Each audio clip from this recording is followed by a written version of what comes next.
Bersama Talenta Multimedia, kami sajikan informasi yang bermanfaat untuk Anda. Maka silahkan Anda subscribe untuk sajian video dan informasi dari channel kami. Terima kasih dan semoga selalu bermanfaat untuk Anda. As I stand at the peak of Gunung Kemukus, I reflect on my journey. I am Pangeran Samudra, prince of a fading kingdom, seeking truth in the teachings of Islam.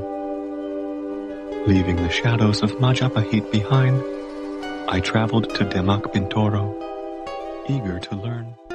Kemucus, Pangeran Samudro adalah putra Raja Majapahit, terakhir dari Ibu Selir. Ketika kerajaan Majapahit runtuh, Pangeran Samudro tidak ikut melarikan diri seperti saudara-saudaranya yang lain. Bahkan beliau bersama ibunya ikut diboyong ke Demak Bintoro oleh Sultan Demak. Pada waktu itu, beliau telah berusia 18 tahun. Selama berada di Demak, Pangeran Samudro mendapat bimbingan ilmu agama dari Sunan Kalijaga. Ketika dirasa cukup dan usianya telah semakin dewasa, maka atas petunjuk dari Sultan Demak melalui Sunan Kalijaga, Pangeran Samudro diperintahkan untuk berguru tentang agama Islam kepada Kiai Ageng Gugur dari desa Pandan Gugur di lereng Gunung Lawu. Ia sekaligus mengemban misi suci untuk menyatukan saudara-saudaranya yang telah tercerai-berai. Pangeran Samudro mentaati nasihat tersebut dan pergi berguru pada Kiai Ageng Gugur dengan didampingi oleh dua abdinya yang setia. Selama berguru kepada Kiai Ageng Gugur, Pangeran diberi ilmu tentang intisari ajaran Islam secara mendalam. Selama itu pula Pangeran tidak mengetahui bahwa Kiai Ageng Gugur sebenarnya adalah kakaknya sendiri. Ketika dirasa Pangeran Samudro telah menguasai ilmu yang diajarkan, Kiai Ageng Gugur baru menceritakan siapa beliau sesungguhnya. Betapa terkejutnya Pangeran Samudro mendengar cerita tersebut, karena beliau teringat akan amanat Sultan Demak untuk menyatukan saudara-saudaranya. Akhirnya, Pangeran Samudro menceritakan tentang amanat tersebut.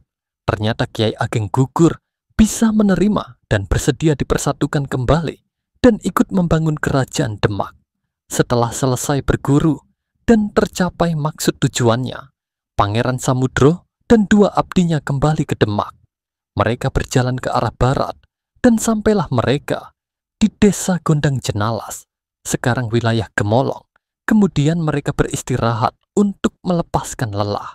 Di dukuh tersebut, mereka bertemu dengan orang yang berasal dari Demak, Wulucumbu Demak, yang bernama Kiai Kamaliman. Di dukuh ini, Pangeran Samudro berniat bermukim sementara untuk menyebarkan agama Islam. Setelah dirasa cukup, mereka kembali melanjutkan perjalanan ke arah barat dan sampai di suatu tempat di Padang Oro-Oro. Sampai sekarang tempat tersebut dikenal dengan nama Dusun Kabar, Desa Bogorame, Gemolong. Di tempat tersebut, Pangeran Samudro terserang sakit panas. Walaupun demikian, perjalanan tetap dilanjutkan sampai ke Dukuh Doyong, wilayah Kecamatan Miri. Karena sakit yang diderita semakin parah, Pangeran memutuskan untuk beristirahat di dukuh tersebut.